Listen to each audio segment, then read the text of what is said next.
Imagine volunteering as a child for the most brutal procedure imaginable, so you could one day rule an empire. For 2,000 years, that's exactly what thousands of Chinese boys did. These castrated men became richer than nobles, commanded armies, toppled dynasties, while emperors begged for their approval. The emperors trusted no one else because these men could never have sons to steal the throne. This is the forbidden truth China tried to bury. The men who secretly ran the greatest empire on earth. It's September 26, 1620, Beijing, the Forbidden City.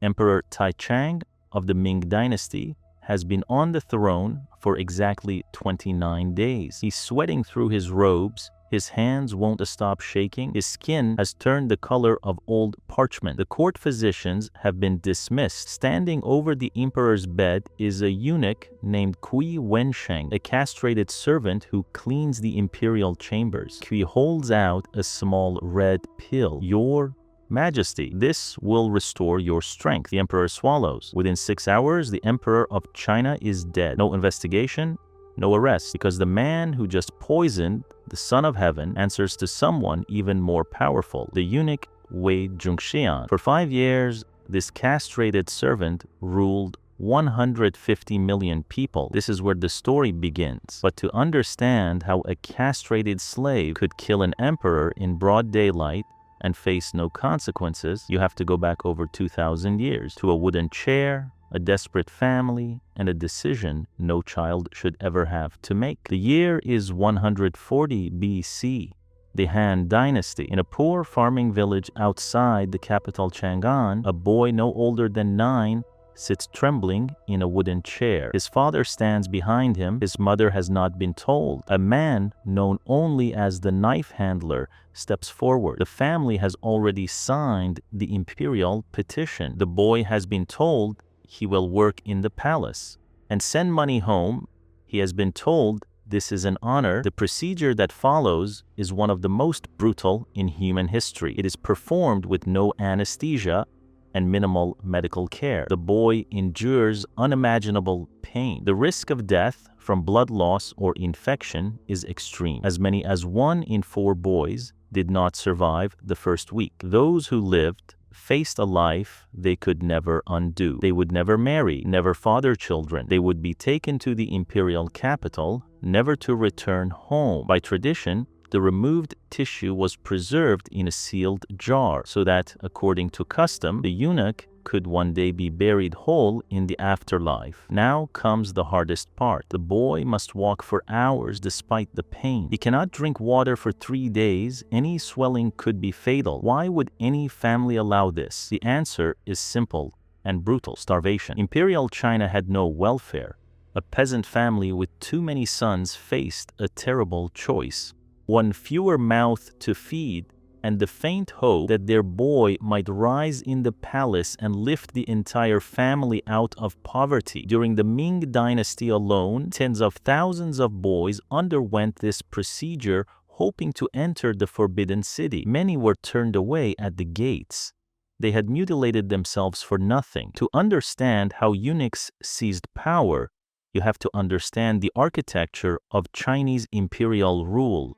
Not the politics, the actual physical architecture. The emperor sat at the center of a system deliberately designed to isolate him from the outside world. The Forbidden City in Beijing, completed in 1420 under Emperor Yongle, contained 980 buildings spread across 178 acres. It was a walled city within a walled city within a walled city. 3 concentric rings of walls, each one higher than the last. A moat 170 feet wide and 20 feet deep surrounded the entire complex. And here was the rule that changed everything. No intact adult male other than the emperor himself was permitted to spend the night inside the innermost walls. Not ministers, not generals, not the emperor's own brothers. The only men allowed to live inside the inner court were eunuchs. This was the founding logic of the entire system. Eunuchs could not father children. They could not start rival dynasties. They had no family connections to corrupt them, no clan loyalty to divide them. In theory, their entire identity,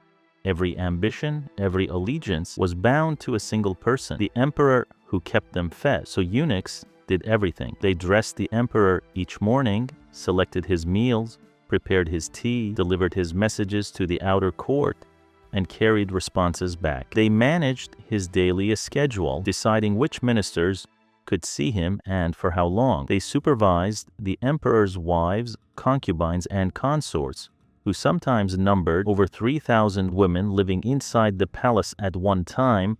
A eunuch stood outside the emperor's bedchamber every night. A eunuch tasted his food before every meal. A eunuch carried his seal, the red stamp that turned a piece of paper into imperial law. By the Tang Dynasty, roughly 618 to 907 AD, eunuchs had evolved from personal servants into government administrators. Emperor Xuanzong, faced with corruption among his court officials, began appointing eunuchs to oversee the imperial treasury. The logic was straightforward. A eunuch couldn't build a family fortune. He had no heirs to leave it to. He would manage the money honestly because he had no reason to steal. Within 2 generations, eunuchs controlled the tax collection system, the military supply chain, and, most critically, the palace guard. The soldiers whose sole job was to protect the emperor now answered to eunuchs. This is where the trap closed.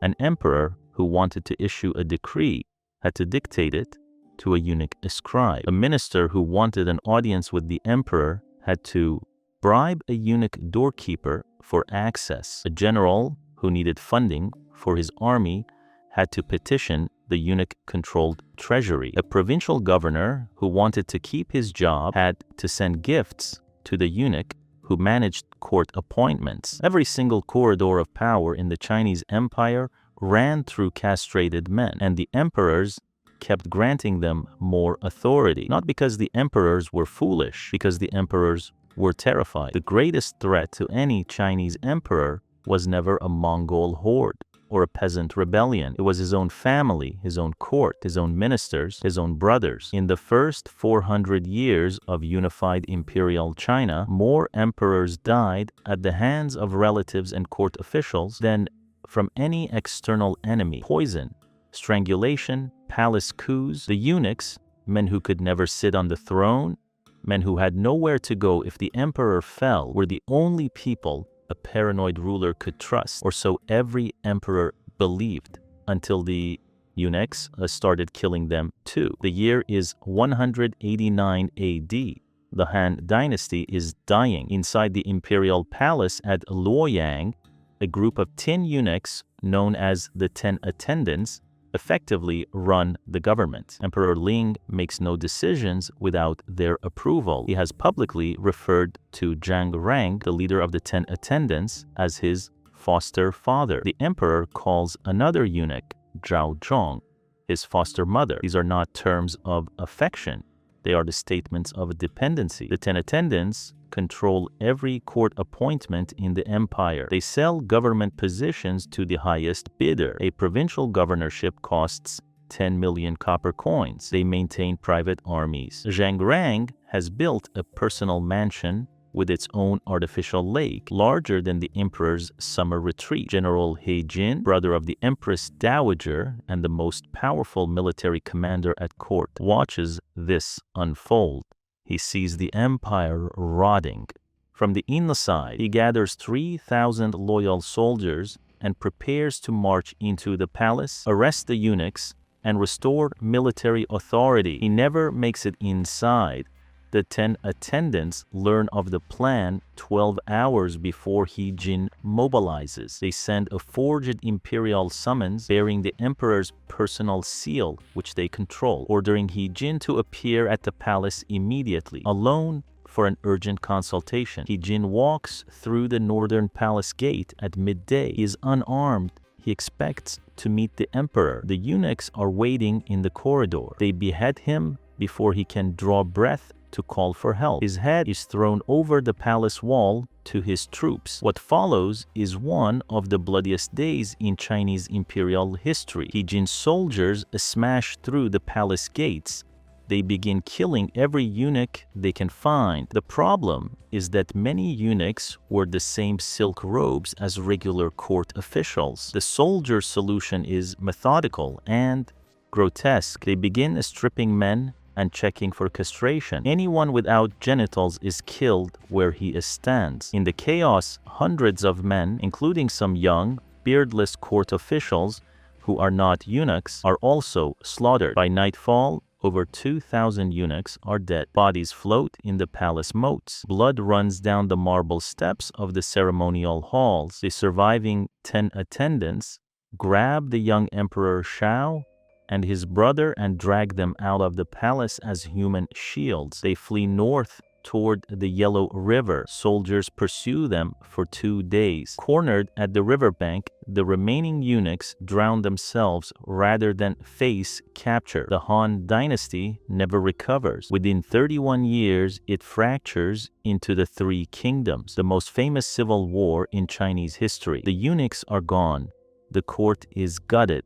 The empire is shattered. And yet, when the next dynasty rises from the wreckage, when a new emperor takes the throne and looks around his court at the ambitious ministers, the scheming generals, the jealous brothers, he asks the same question every emperor before him has asked. Who can I trust? The answer, once again, is the eunuchs. The cycle begins again. The Tang Dynasty, November 835 AD. Chang'an, the imperial capital. Emperor Wenzong is 25 years old. He has worn the dragon robes for 8 years. In all that time, he has not made a single major decision without eunuch approval. The commander of the Shen's army, the emperor's elite palace guard, 180,000 soldiers strong, is a eunuch named Qiu Shiliang. The head of the imperial secret police is a eunuch. The keeper of the imperial seal, the bronze stamp that turns paper into law, is a eunuch. Wenzong is emperor in name only. He knows it. His ministers know it. The eunuchs certainly know it. Wenzong decides to fight back. In secret, he recruits 2 trusted ministers, Li Shun and Zheng, and devises a plan codenamed the Sweet Dew Incident. They will lure the leading eunuchs into the imperial courtyard under the pretense of a heavenly omen, dew appearing on a pomegranate tree, traditionally considered a sign of divine favor. Hidden behind the hall of ceremonies, 400 soldiers will wait. When the eunuchs enter the courtyard to inspect the miracle, the soldiers will cut them down. The date is set, November 23rd, 835 AD. That morning, Li Jun reports breathlessly to Qiu Shiliang that sweet dew has appeared on the pomegranate tree. A miracle. The emperor requests that his most trusted eunuch come see it personally. Qiu is suspicious, but he walks towards the courtyard. As he approaches, a gust of wind lifts a canvas screen hanging near the hall entrance.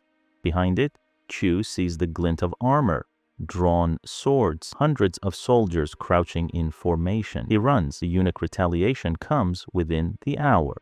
Qiu Shiliang mobilizes the palace guard. The Shen's army answers to him, not the emperor.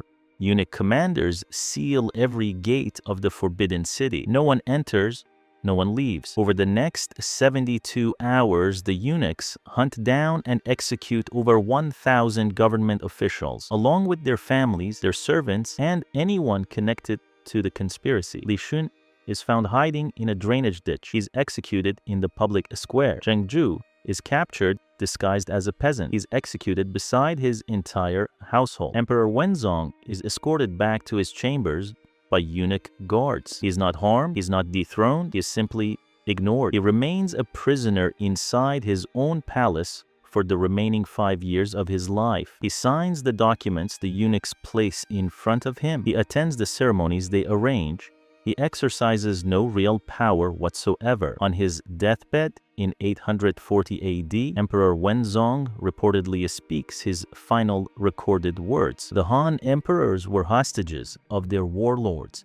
I am a hostage of my own servants. I am worse than a prisoner. The eunuchs choose his successor and the one after that. Between 820 and 903 AD, palace eunuchs personally murder 2 Tang emperors, force the abdication of 3 others, and handpick every ruler who sits on the throne. For nearly a century, the Tang dynasty exists in name only. The eunuchs are the government. The year is 1405, Nanjing Harbor, the Ming Dynasty. A 34-year-old eunuch named Zheng stands on the foredeck of a treasure ship 400 feet long and 160 feet wide. It is the largest wooden vessel ever constructed. Its 9 masts carry silk sails dyed imperial red. It requires a crew of 450 men just to operate. Behind Zheng, his flagship stretches an armada of 317 ships,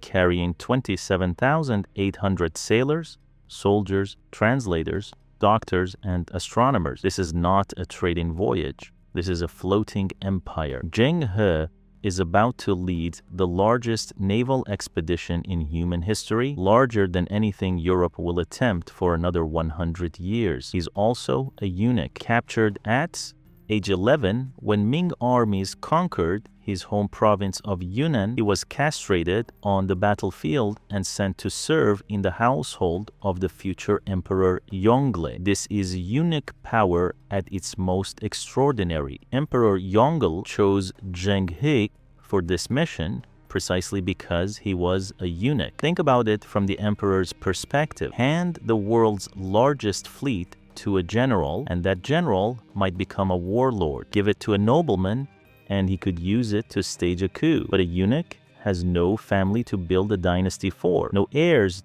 to pass a kingdom to. A eunuch with 317 ships must always come home because the palace is the only home he has. Over the next 28 years, Zheng completes 7 voyages. He reaches Southeast Asia, the Malay archipelago, Ceylon, the Malabar coast of India, the Persian Gulf, the Horn of Africa, and possibly the east coast of modern-day Kenya. His ships carry Chinese silk, porcelain, and gold. He returns with ambassadors, exotic animals, including giraffes the Chinese court believes are mythical killing, and trade agreements spanning over 12,000 miles of ocean. He commands more men than the Spanish Armada will carry in 1588. His flagship is 4 times longer than Columbus's Santa Maria. He reaches Africa 87 years before Vasco da Gama rounds the Cape of Good Hope. He is a diplomat, a warrior, a navigator, and the physical embodiment of Ming imperial power projected across the known world. He is also, and this is always the part that gets left out, a man who was mutilated as a child prisoner of war. Then in 1433,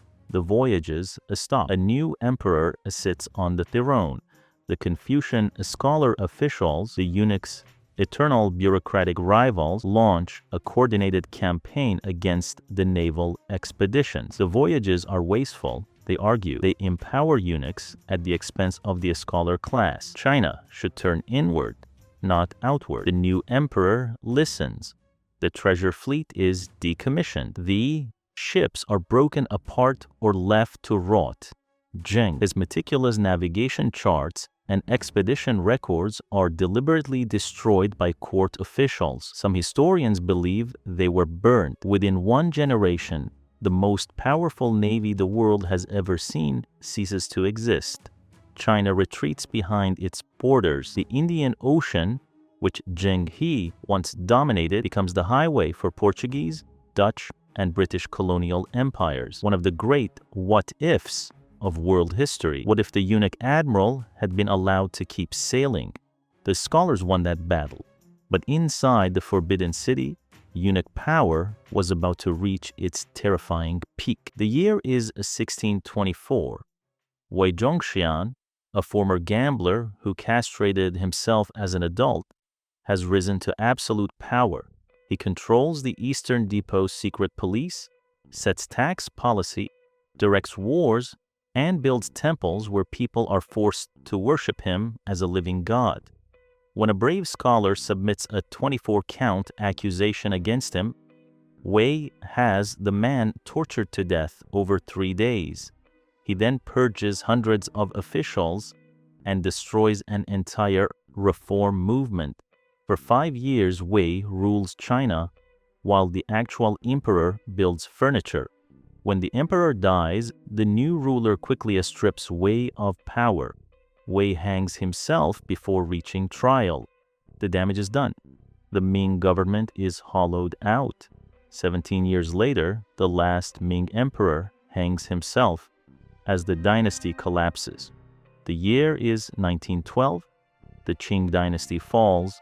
The last emperor, Puyi, still has 1,137 eunuchs in the Forbidden City.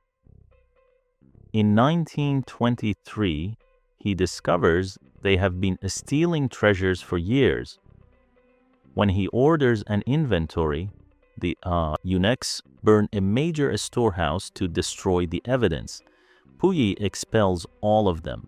Over 1,000 castrated men walk out into a modern China that has no place for them. Many end up as beggars or temple caretakers. The last imperial eunuch, Sun Yaoting, dies in 1996 at age 94. He had kept his sealed jar for over 80 years, hoping to be buried whole. The jar was lost during the Cultural Revolution. He was buried incomplete. For over 2,000 years, from the Qin to the Qing, eunuchs served 83 emperors across 13 dynasties. At their best, they built the greatest navy the world had ever seen. At their worst, they murdered emperors and accelerated the fall of dynasties. An estimated 500,000 men were castrated for imperial service. Thousands rose to extraordinary power. Every single one began the same way: a desperate boy, a wooden chair, and a family too poor to say no. The system worked exactly as designed. An empire that demanded absolute loyalty created men who could never claim the throne for themselves. If this story disturbed you as much as it fascinated you, you need to see what happened when one Chinese empress tried to replace the eunuchs with an all-female secret police force, and the chaos that followed. That story is right here. I'll see you there.